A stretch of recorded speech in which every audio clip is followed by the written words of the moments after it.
जय हिंद साथियों, the student life academy में आपका स्वागत है। मैं परवेज आलम। दोस्तों, आज हम जो बात करने जा रहे हैं बोर्ड की तैयारी करने वाले बच्चों के लिए कि तैयारी किस तरीके से की जाए कि एक अच्छा रिजल्ट आए और टॉपर बनने की ओर हमें क्या-क्या स्ट्रेटजी अपनानी चाहिए जो बेहतर रहे। तो हम सबसे पहले बात करेंगे कि बोर्ड की तैयारी किस तरीके से की है, इस पैटर्न को समझेंगे। दूसरा हमारा पॉइंट ये रहेगा कि हमें कितना पढ़ना है और कितना छोड़ना है और किस तरीके से पढ़ा जाए। इसके बाद बात करेंगे 100% रिजल्ट किस तरीके से क्रिएट किया जाए। जिन बच्चों को ऐसा लगता है कि हाँ, हमारी फेल होने की संभावना है, हमें कुछ नहीं आता, ये वीडियो उनके लिए भी है। और जो बच्चे चाहते हैं कि हमारा एक अच्छे रिज़ल्ट मतलब अच्छी परसेंटेज के साथ रिज़ल्ट आए, ये वीडियो उनके लिए भी है। तो दोस्तों, आज हम सबसे पहले यही जानेंगे। तो दोस्तों, आपको एक रणनीति बनानी होगी और उस रणनीति के अकॉर्डिंग ही आपको काम करना होगा। तो आज हम जो बात करेंगे वो इसी रणनीति को लेकर करेंगे कि रणनीति किस तरीके से बनाई जाए एक बोर्ड की तैयारी करने वाले, चाहे वो 12th के हों, चाहे वो 10th के हों, चाहे वो अदर किसी एग्ज़ाम की तैयारी करते हैं, उसके लिए भी ये रहेगा। लेकिन फिलहाल अभी जो ये तरीका है ये बोर्ड वाले अप्लाई कर सकते हैं, क्योंकि उनके पास मल्टीपल सब्जेक्ट होते हैं और मल्टीपल सब्जेक्ट की तैयारी किस तरीके से की जाए कम समय में, जो एक अच्छा रिजल्ट में तब्दील हो जाए। तो देखते हैं स्क्रीन पर ही किस तरीके से तैयारी की जाए। हैं?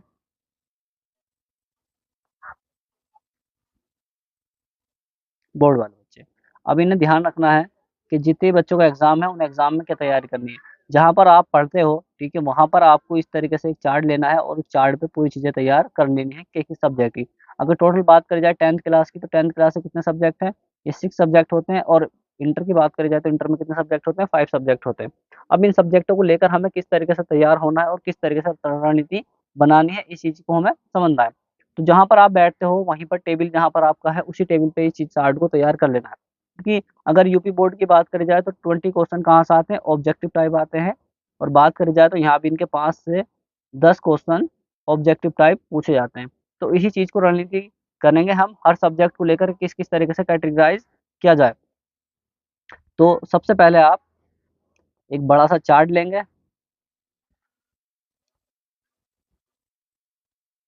और लेने के बाद यहाँ पर अपनी रणनीति बनाएँगे, क्योंकि आपको सामने अगर मैप होगा आपके तो आपको तैयारी करने में बहुत ज़्यादा आसान होगी और डेली आपका कॉन्फिडेंस इंक्रीज़ होगा।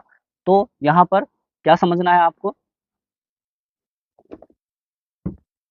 तो कॉन्फिडेंस डेली का डेली इंक्रीज़ होता रहेगा। सबसे पहले आप यहाँ पर एक सब्जेक्ट ले लीजिए, कोई भी एक सब्जेक्ट है आपका, मान लीजिए यहाँ पर आपकी हिंदी हो गई। इसके बाद अदर सब्जेक्ट में आप ले सकते हो इंग्लिश।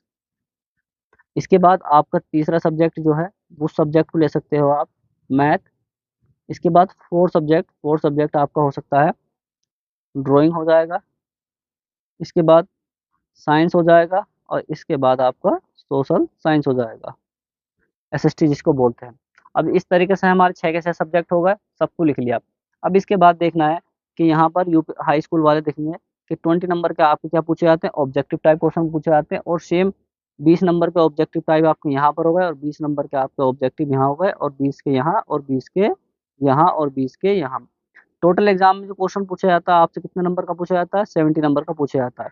इसमें से 20 नंबर आपके ऑब्जेक्टिव हो गए, आपको लाने हैं थ्योरी में 10 या 15 नंबर लाकर आप आसानी से पास हो सकते हैं। क्यों? क्योंकि 20 नंबर के ऑब्जेक्टिव की तैयारी आपको प्रॉपर्ली करनी होगी। अगर जिस बच्चे ने कुछ नहीं पढ़ा है, कि वो 20 नंबर के ऑब्जेक्टिव टाइप की तैयारी कर ले, उसके बाद 10 से 15 नंबर लेकर आ जाए, वो डेफ़िनेटली पास हो जाएगा। ये रणनीति समझ में आ गई। इसके बाद हमें करना क्या है, जो अच्छी तैयारी के लिए करते हैं, जो बच्चे पास होना चाहते हैं, वो सिर्फ़ इस कैटेगरी को अपनाएँ और वो आसानी से पास हो सकते हैं। इसके बाद अब हमें जैसे हिंदी लिखा है यहाँ पर, ठीक है? तो हिंदी के आप टॉपिक देख लीजिए, जितने ऑब्जेक्टिव टाइप है वो तो हम कंप्लीट करते चलेंगे। इसके बाद यहाँ पर अपने टॉपिक लिखिए।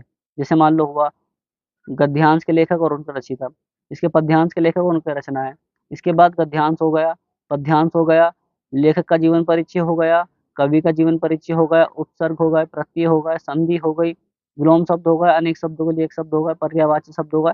तो इस तरीके से अपने पूरे टॉपिक को लिख लेंगे हिंदी के। सेम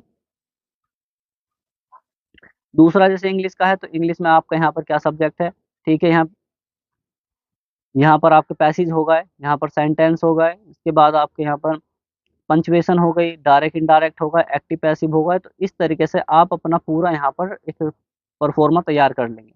इसके बाद मैथ में अपने सारे टॉपिक इस तरीके से लिखते चलेंगे, द्विघात समीकरण, ज्यामिति हो गई, ट्रिग्नोमेट्री हो गई, ये इस तरीके से कंडीशन करते चलेंगे। तो सभी में हमें अपने-अपने जो मॉडल में है, जो बुक में आपकी इंडेक्स है, उस इंडेक्स में से अपने टॉपिक लिख लेंगे और देख लेंगे कहाँ से कितने नंबर का बनता है। इसके बाद अदर सब्जेक्ट, इनके भी सब इस तरीके से टॉपिक लिखते चलेंगे। अब हमने सबके टॉपिक इस तरीके से अपने सामने मॉडल जहाँ पर हम बैठते हैं वहाँ पर हमने लिख के तैयार कर लिए।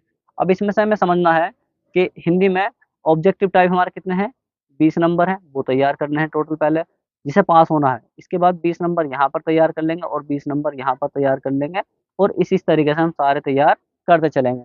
इसके बाद ये हो गया। अब अपना टॉपिक से पहला पर डे रखिए कि मुझे पर डे एक टॉपिक खत्म करना है। इसके बाद पहले हिंदी को टारगेट कीजिए, टारगेट फिर दूसरा टॉपिक कंप्लीट कीजिए, तीसरा कीजिए, चौथा कीजिए, इस तरीके से करते चलेंगे। इसके बाद एक दिन में आपने हिंदी कंप्लीट करी, मतलब एक दिन में एक टॉपिक हिंदी का कंप्लीट करा।